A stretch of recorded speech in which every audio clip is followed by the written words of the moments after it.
So if I have a friend from college or from just my past, who, we were close. We went to church, the same kind of church or whatever. We were both Christians.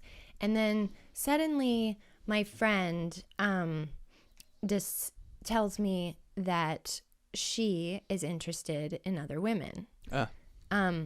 Like, how do I go forward with that friendship? When do I call it, like, say, okay, we can't continue as friends the same way? Yeah. I don't think that the answer to this question is the same in every time and place.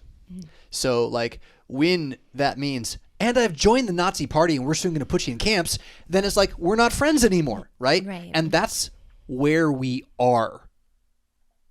And that's why that particular issue is strong, okay? Now, what about mask mandates, right? What about vaccinations, inoculations, all this stuff? And you're dealing with family, not friend here too, right? Where you kind of have a commitment to the bloodline and all this, a commandment to honor parents and all this stuff.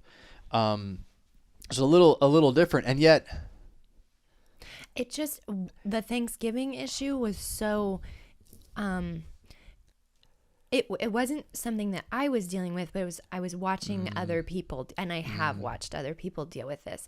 It's where, like, so that happens. I'm interested in the same sex romantically, and then, and now I'm getting married, and now I'm having kids. Now we're actually having in vitro babies. Yep. Also, it's just this huge snowball of and sin. I think the answer I gave you at that time that's really important is, okay, so you can love, I don't know if I remember everything I said, but you can say, I've got to love this person. And so I'm going to find a way to love this person by being okay with it. You just made a move there. And so you're going to go to Thanksgiving with your kids. And you're never going to say to your kids privately or in the group, this is wrong. Your kids are now being given over to another religion. You are choosing to have a friendship that may or may not be a friendship. I don't know. It might be actually an animosity and a struggle for you, right? But nonetheless, you're choosing to have a friendship that is going to override your role as a parent. And the rubber really hits the road there. If you remember more of what I said, please say it. Well, like, the conversation went into, there's so much pressure, or we desire as Christians to love the sinner, not the sin. And so where can we in good conscience be like, all right, I've loved that sinner enough. Can you even say that? Yeah. And now to love them, to continue to love them, is to actually break tie. Yeah, to confront them. Yeah, you don't love Jezebel by sitting at her table. Right.